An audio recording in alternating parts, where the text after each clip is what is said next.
Olá, tudo bem? Muito obrigado por você ter entrado em nosso canal mais uma vez, o canal Autoajuda com a ajuda do Alto.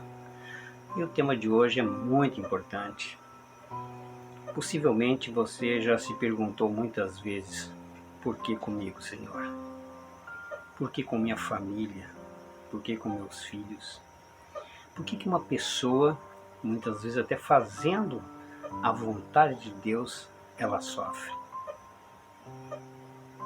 Vem comigo no tema de hoje.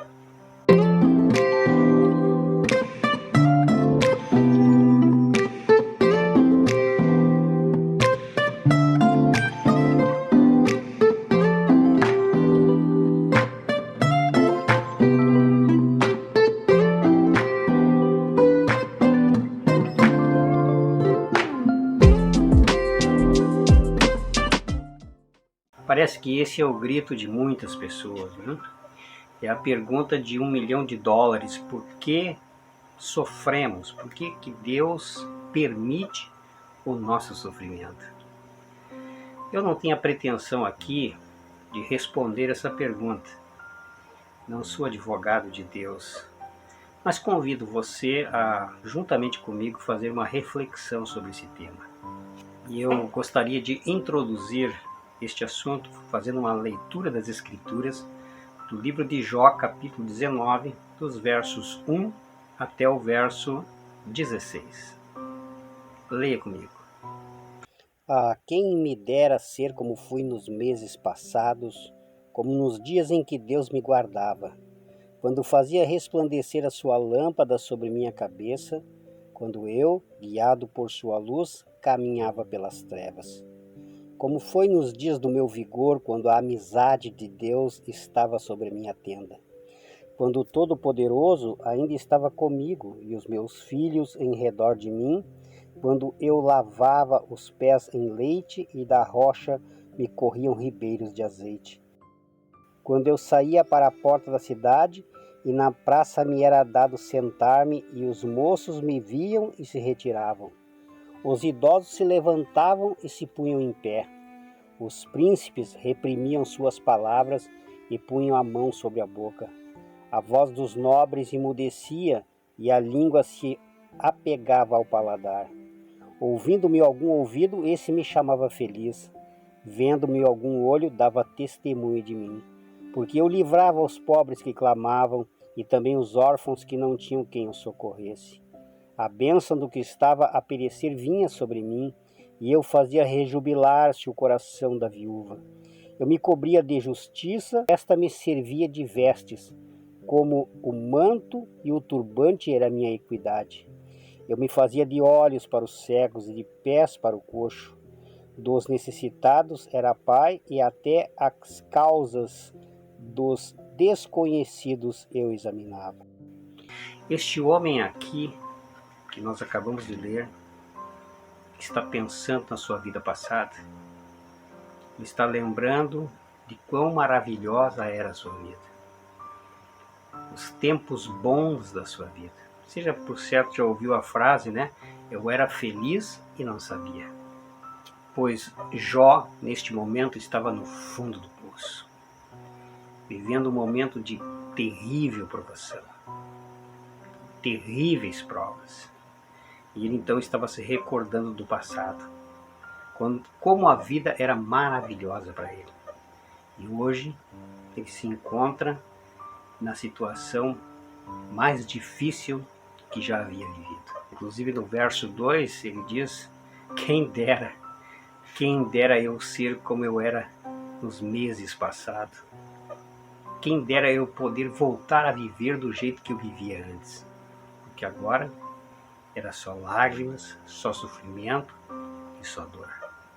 O livro de Jó foi escrito por Moisés quando ele estava cuidando das ovelhas do seu sogro Jetro lá no deserto de Midian. Por inspiração divina, Deus então trouxe a Moisés a história de Jó e ele então assim o escreveu. E Jó era uma espécie de um prefeito, uma espécie de um juiz na cidade em que vivia. E as Escrituras nos informam que colocavam uma cadeira na praça para que Jó pudesse falar. Quando Jó falava, segundo as Escrituras, os jovens se escondiam, os príncipes continham suas palavras, as pessoas idosas se punham em pé diante das palavras e das considerações de Jó, os nobres emudeciam, era considerado um homem sábio e também um homem feliz. E além de ter todo esse respeito pela comunidade em que ele vivia, as Escrituras informam que Jó era um homem caridoso, um homem de um coração maravilhoso, sensível às necessidades dos outros. A Bíblia diz que ele livrava o órfão, assistia o miserável, ele fazia rejubilar-se o coração das viúvas, se fazia de olhos para os cegos, de pernas para os coxos, e do necessitado ele era pai. Jó capítulo 1 e o verso 8 nos informam o seguinte, eu leio para você. Perguntou ainda o Senhor a Satanás: observaste meu servo Jó? Porque ninguém há na terra semelhante a ele, homem íntegro, reto, temente a Deus e que se desvia do mal. Um homem justo e reto que se desvia do mal. Segundo as Escrituras, Jó não era só um homem sábio, respeitado na comunidade em que vivia, não era apenas um homem caridoso, mas também era um homem rico nos seus dias. Ele possuía um patrimônio considerável para aquela época. As Escrituras informam que ele tinha 7.000 ovelhas, tinha também 3.000 camelos, 500 juntas de bois, 500 jumentas. Ele também tinha muitos empregados ao seu serviço. E em Jó capítulo 1, verso 13, que ele era o maior homem do Oriente, o homem mais rico, mais poderoso naqueles dias no Oriente, segundo as Escrituras e segundo o livro de Jó. Além de ter tudo isso, ter riqueza, ter prestígio, ser um homem caridoso, um homem sábio, as Escrituras nos informam também que Jó possuía uma família maravilhosa. Ele tinha um total de 10 filhos, sendo 7 homens, 3 mulheres, e esses filhos eram unidos, eles se visitavam mutuamente, segundo a Bíblia. Ora visitavam a casa do filho mais velho, ora a casa da irmã mais nova, e eles ali se banqueteavam nestas casas, né? Uma família muito unida, e tudo estava bem na vida de Jó, e não era para menos, né? Quem tinha os bens que Jó tinha naqueles dias teria que se considerar um homem feliz, prestígio entre as pessoas, muito dinheiro, muitos bens materiais, empregados, respeito, um homem caridoso, com tudo aquilo que nós já informamos aqui no nosso vídeo. E tudo estava bem na vida dele, ele estava muito feliz até o dia, até o momento em que um mensageiro chegou correndo aonde Jó estava, com a respiração ainda ofegante devido à corrida, talvez nem conseguisse falar, teve que esperar um pouco, e ele então trouxe a seguinte notícia para ele: olha, Jó, teus bois e as tuas jumentas foram tomados pelos sabeus, um povo inimigo na época, todos os servos foram mortos ao fio da espada, e apenas eu sobrei para trazer-te a notícia. Quando este servo acabava de entregar essa notícia, um segundo apareceu, também com a respiração ofegante devido à corrida, com a seguinte e trágica notícia, dizendo: Jó, de repente um fogo sobrenatural caiu do céu e matou todas as tuas ovelhas. Quando este homem segundo terminava de trazer a sua notícia, esta notícia trágica, um terceiro entrou em cena, também trazendo uma notícia trágica: Jó, os caldeus tomaram todos os teus camelos. E quando Jó ainda estava digerindo as informações que estava recebendo uma atrás da outra, um quarto mensageiro chegou, talvez com a notícia mais trágica ainda, dizendo: Jó, teus 10 filhos, 7 homens, 3 mulheres possivelmente netos, as escrituras não falam isso, mas possivelmente netos também. Estavam na casa do teu filho mais velho, como de costume, fazendo uma confraternização, e de repente aquela casa desmoronou, um vento forte foi contra aquela casa, ela desmoronou, matou teus 10 filhos, Jó, possivelmente os netos também. Ali estava a pá de cal sobre a vida desse homem. No entanto, a reação desse homem, segundo as escrituras, Jó capítulo 1, versos 20 a 22, foi a seguinte: Então Jó se levantou, rasgou seu manto, rapou a cabeça, lançou-se em terra e adorou. E disse: Nu saí do ventre de minha mãe, e nu voltarei. O Senhor o deu, o Senhor o tomou, bendito seja o nome do Senhor. Em tudo isso Jó não pecou, nem atribuiu a Deus falta alguma. Interessante que as perdas materiais foi só o início da prova deste homem. As provas se intensificariam na vida de Jó. Eu vou ler vou citar aqui uma série de acontecimentos que houve na vida deste homem. Não vou citar os versos bíblicos, porque o tempo aqui é curto. Se você quiser, você pode solicitar estes versos nas perguntas aqui no nosso canal. Eu posso mandar para você, escreva aí nas perguntas, olha, quais são os textos do que foi apresentado aí, eu posso enviar para você. Mas segundo as escrituras, as coisas apertaram mais ainda na vida desse homem.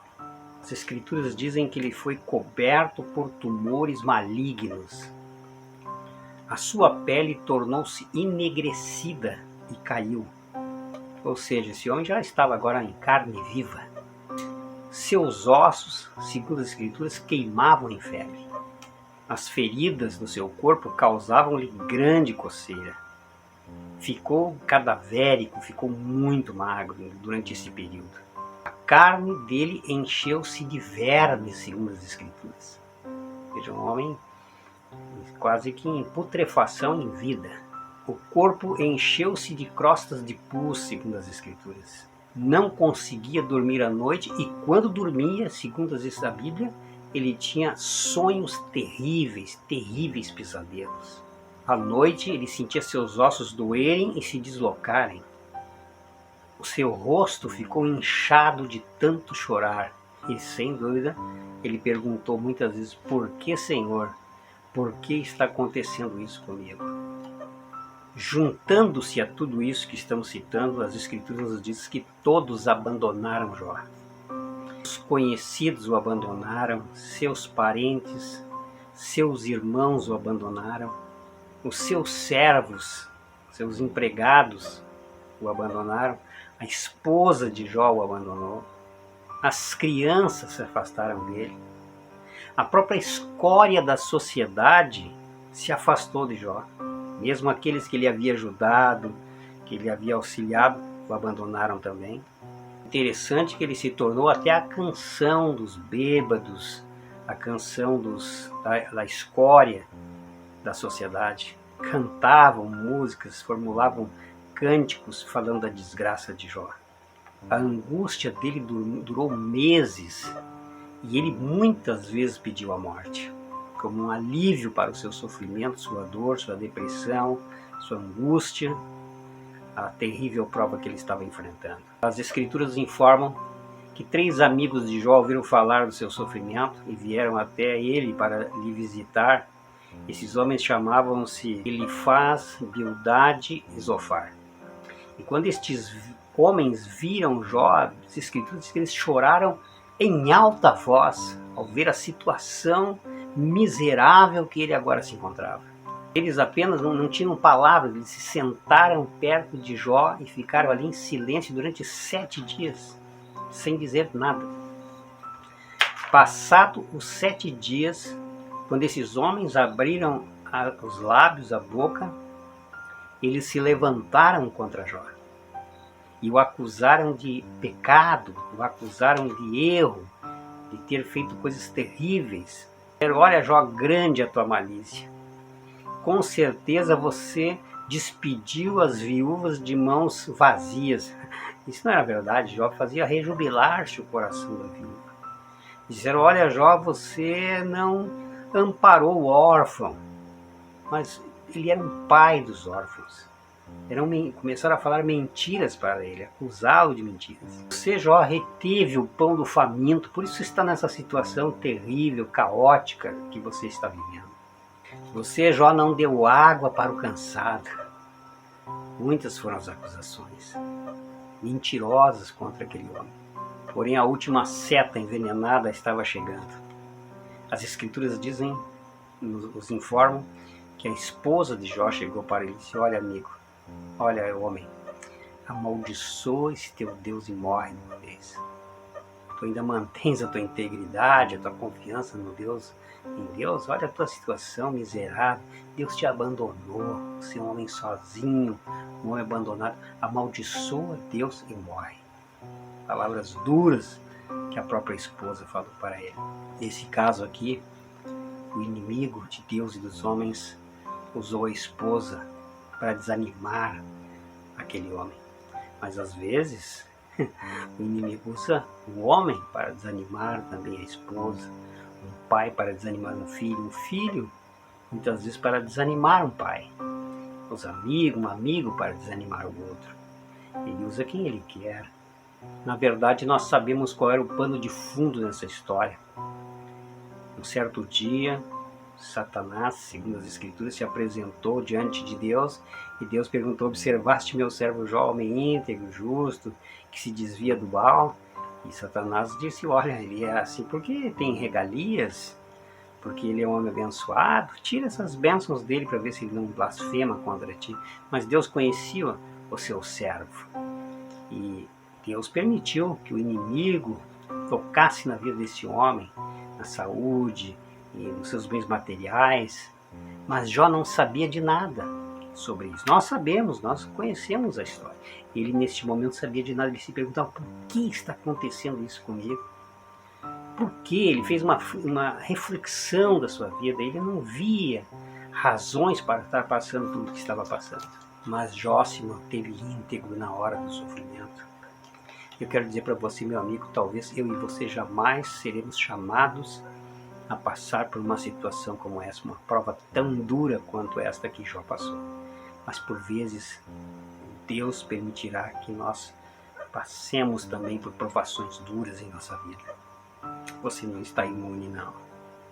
Nem eu e você estamos imunes das provações. Agora, assim como na natureza, que os predadores, como o leão, por exemplo, e outros animais, eles preferem as suas presas, aqueles que principalmente afastando do rebanho os filhotes, os animais doentes, os animais debilitados, porque são presas mais fáceis e atacam a estes.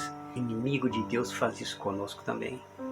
Quando ele nos encontra debilitados, quando ele nos encontra doentes, fracos, desanimados, este é o momento em que ele nos ataca ferozmente para nos devorar, para nos oprimir, para minar nossa confiança em Deus. Mas após Jó passar por essas duras provações, as escrituras nos informam que Deus o recompensou e deu a ele o dobro do que ele possuía. Ele voltou a ter agora 14.000 ovelhas, 6.000 camelos, 6.000 camelos, 1.000 juntas de bois, 1.000 jumentas. Teve novamente 7 filhos e 3 filhas, e as escrituras informam que essas filhas eram as mais belas de todo o Oriente, toda aquela região. Mulheres realmente de uma beleza extraordinária. As escrituras informam que todos se aproximaram dele novamente, os parentes, os amigos, a própria esposa dele voltou para casa, voltou para junto dele, e que ele morreu velho e farto em dias. Deus cumpriu ainda o último pedido de Jó, em Jó capítulo 19, os versos 23 em diante. Quem me dera fosse agora escritas as minhas palavras, quem me dera fossem gravadas em livro, que com pena de ferro e com chumbo para sempre fossem esculpidas na rocha. Quando Gutenberg criou os tipos móveis, né, para fazer as letrinhas de chumbo, né, de ferro, para imprimir o primeiro material, os tipos móveis, isso lá por 1455, o primeiro livro que foi impresso foi a Bíblia Sagrada. E entre esses livros estava o livro de quem? O livro de Jó. Se as minhas palavras fossem gravadas com fogo, com ferro, né? E as palavras de Jó estão até hoje reverberando em nossos ouvidos. A sua história é maravilhosa. Amigo, cabe aqui algumas reflexões. O que deu força para Jó atravessar essas duras provações foi a amizade que ele tinha com Deus. Ele conhecia o Deus que ele servia. Nós vemos também aqui a soberania de Deus sobre tudo, sobre todos e até sobre Satanás. Que Deus domina sobre tudo e todos. O inimigo não pôde ir além do que Deus permitiu na vida de Jó. Ele teve uma linha demarcatória que Deus diz: aqui você não passa. Deus coloca limites, Deus tem todo o poder. Essa história nos revela isso. No entanto, as Escrituras também, nessa história, nos revelam que Satanás é o responsável pelas tragédias humanas. Ele enviou fogo para consumir as ovelhas de Jó. Foi ele que enviou aquele vendaval, aquela tempestade de ventos para derrubar a casa do filho mais velho, para causar destruição e sofrimento. Ele é o causador de toda a desgraça humana, segundo as Escrituras. E ele usa os elementos da natureza muitas vezes, as enchentes, os terremotos, para causar sofrimento, dores à humanidade. Agora, essa história também nos apresenta que Deus é capaz de reverter o mal num bem. Deus pode tirar uma pessoa do fundo do poço e colocar seus pés sobre uma rocha. E Ele pode fazer isso com você também, meu amigo. Deus pode tirar você dessa situação que você está vivendo. Uma situação de humilhação, de vergonha, de desespero. Ele pode colocar os seus pés sobre uma rocha segura. Ele pode fazer, fez isso no Jó, ele pode fazer na sua vida também. Claro, amigo, talvez as razões por que você está passando, pelo que você está passando hoje, jamais saberemos. Talvez só na eternidade saberemos. Mas eu quero dizer, amigo, que Deus é sensível ao teu sofrimento. Que Deus é sensível ao sofrimento humano. Ele ouve as nossas dores, os nossos lamentos, até o suspiro de dor de um coração abatido. Ele ouve o grito de socorro que lhe chega ao seu ouvido. Eu lembro da história de um marido, um jovem marido que havia ficado viúvo. Acabara de sepultar sua esposa. Os amigos convidaram ele: vamos lá para casa, posa lá em casa. Mas ele disse: não, eu vou para a minha casa. E ele tinha uma filhinha de apenas 5 anos de idade. E aquela noite, primeira noite, sozinho em casa com sua filha, na madrugada, a filha apareceu no seu quarto, em prantos, dizendo: pai, o senhor já observou como essa noite está escura? E esse homem abraçou a filha, colocou ele na cama junto com ele, ela na cama juntamente com ele. Ficou ali abraçado na filha até que ela adormeceu. E depois que ela adormeceu, ela olhou para o escuro e disse: meu Deus, que noite mais escura. Que noite terrível. Quem sabe você está passando por uma noite escura também, meu amigo. Eu quero dizer que Deus ouve o seu clamor, a sua dor, a sua angústia, o seu sofrimento. E eu convido você hoje para receber o abraço de Cristo também no seu coração, na sua vida. A Jó foi feito segundo o seu desejo. Ele mesmo pediu, em Jó 23:10, prova-me e serei como ouro. E ele foi provado. Quero dizer para você, amigo, que o carvalho na montanha, batido e vergado pela tempestade, se torna mais forte graças às muitas batalhas com o vento. Os grandes homens que levaram o nível do mundo não se desenvolver em circunstâncias fáceis, mas foram embalados por dificuldades e cercados pela aprovação. Eu quero orar contigo. Curve a sua fronte e feche seus olhos. Senhor meu Deus e meu Pai, Tu que estás entronizado entre miríades, como escreveu o apóstolo João em Apocalipse 5,13. Então ouvi que toda criatura que há nos céus e sobre a terra, debaixo da terra e sobre o mar, e tudo o que neles há, estavam dizendo àquele que está sentado no trono e ao Cordeiro, seja o louvor e a honra e a glória e o domínio pelos séculos dos séculos. Mas que em Cristo o Senhor está no coração do abatido e do contrito. Eu quero orar por esta pessoa, meu Pai, que está vivendo um dia de desgosto, um dia de abalo, um dia de aflição, agrura, um dia de amargor. São tantos os problemas, meu Pai. Oh, meu Deus, esta pessoa às vezes pensa em sair sem rumo à procura de algo. Os problemas são tantos que se misturam. É a falta de dinheiro, a falta de emprego, são problemas de saúde, são desavenças familiares, são muitas tribulações, meu Deus, que ela está passando neste momento. O pior é que ela olha para frente e não vê nenhuma saída, meu Deus. Tudo que ela vê diante de si é uma muralha intransponível. Mas novamente, meu Deus, eu me coloco entre o alpendre e o altar.